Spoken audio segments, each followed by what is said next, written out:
if Sheamus returned in 2015 is far more memorable. Well, welcome back to my channel, guys, and again, this is Mikeratto and welcome to a new video. For today, we're going to discuss Sheamus's return in 2015. And well, he returned with a new haircut, with a new attitude, turning heel, and all of those stuff. Even debuting a new song at this time, and while he targeted Daniel Bryan and Dolph Ziggler in his return. So well, how will we actually book him compared to what happened in real life? Well, yeah, in this booking, well, the Intercontinental Championship will be more involved, and yeah, the title will be actually involved instead of well the Money in the Bank and the WWE Championship win. Because well, in real life we have a short championship win, and his group is basically the punching bag for Roman Reigns. And well, yeah, it created a lot of heat for them, and then this actually helped Roman in the process to having fans cheering him. But at the same time, while this short title reign and while it helped elevate Roman Reigns, while it actually helped him, but for the group, well, it didn't do anything except for them to do their work. So yeah, in this timeline, well, we're going to focus more on the Intercontinental Championship. So when he returns, well, it's more of well him destroying Daniel Bryan and Dolph Ziggler just like in real life. But in this timeline, well, he's going to shift his motivation for the IC title. So yeah, for the match, well, it's gonna be a triple threat match between him, Wade Barrett, and Daniel Bryan. To which, well, yeah, this is more of a well, in this timeline, they're also careful about Daniel Bryan's matches.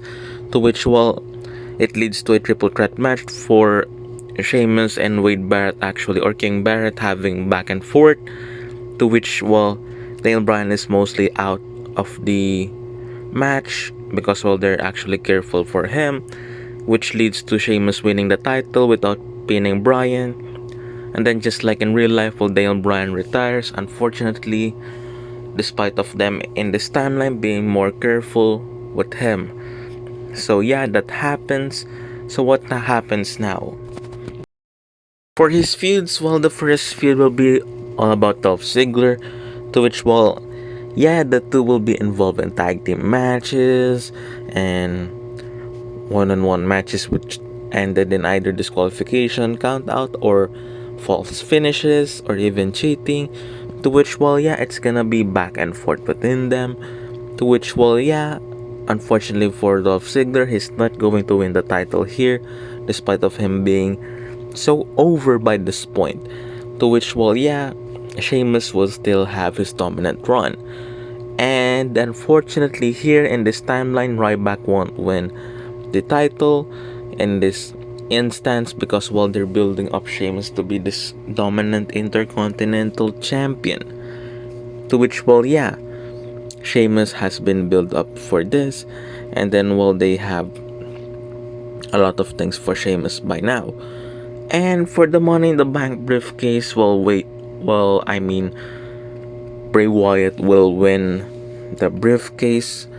As for him, well, they have him built up to be this guy, while they have him lost at WrestleMania 30 and 31 respectively to John Cena and The Undertaker, and while they're actually building him up, to which, well, yeah, he will win the title at Night of Champions after Kane actually wins the title.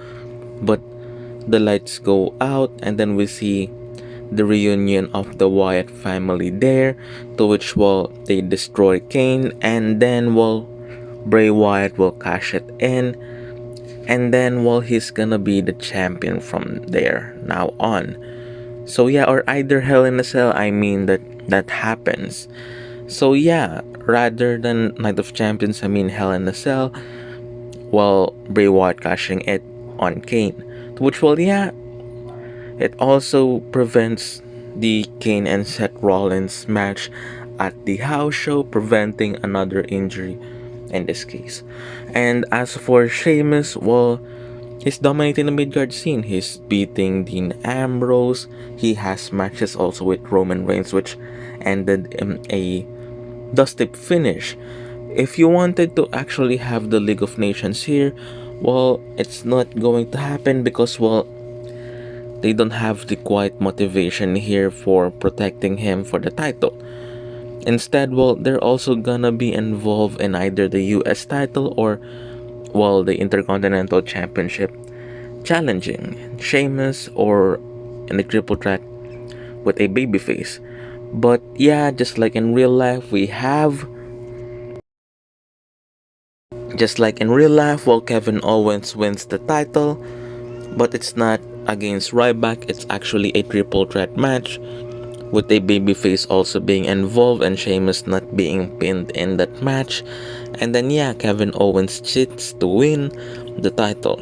And as for Sheamus, well, because he felt well, for Sheamus, he wanted to challenge for the big one here, to which well he will challenge for the WWE title against well Roman Reigns, because by this point, well, just like in real life, Roman is the champion by this point at the end of 2015. To which well in this timeline, well, he defeated Wyatt despite of their number game, well, because he has Dean Ambrose at his back, and then well the authority storyline between him and Triple H still happens in this timeline. So well, yeah, unfortunately that happens still with the title involved.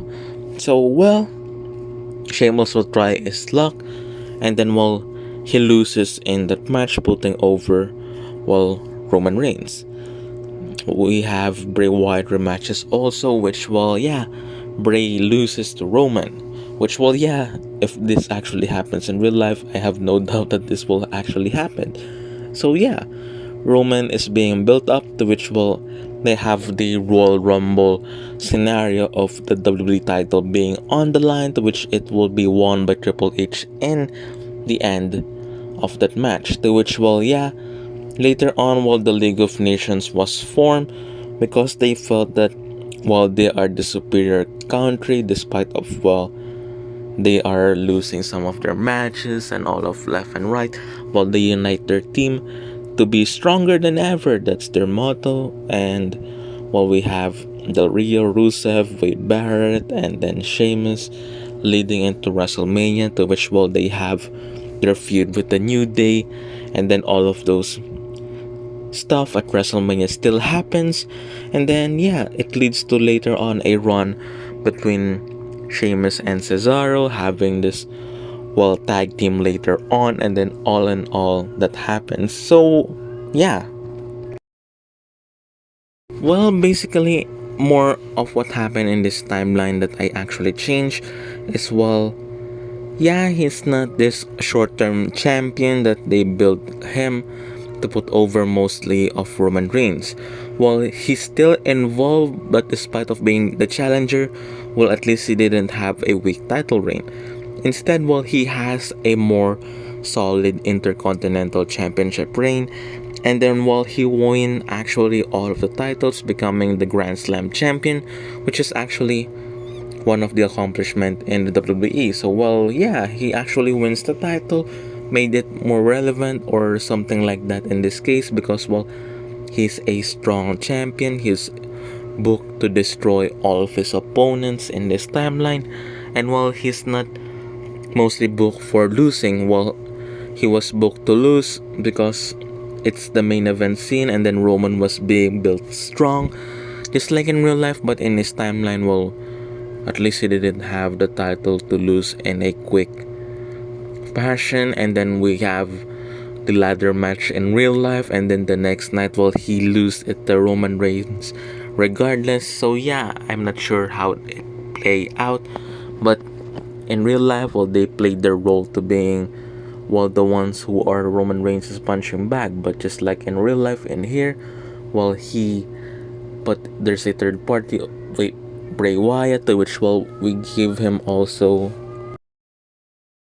much earlier title reign, because well at this time he needs to bounce off from the momentum that he actually lost from being beaten by John Cena and The Undertaker at WrestleMania 30 and 31 respectively, to which, well, yeah, he wins it by pinning Kane.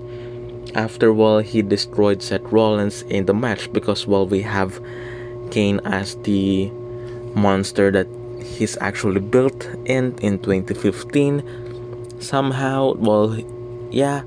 And then, well, we have the Wyatt family being reformed yet again, destroying Kane in the process. And then Bray Wyatt having his first world title reign here. And then, well, later on, well, he can have his second world title run, which actually lasted short, just like here. So yeah. And then, well, at least we have Roman Reigns' momentum started here, and then, well, he feuded with Triple H regardless. So here is the timeline. I hope you all like it. Like, comment down below, share, and subscribe for more videos.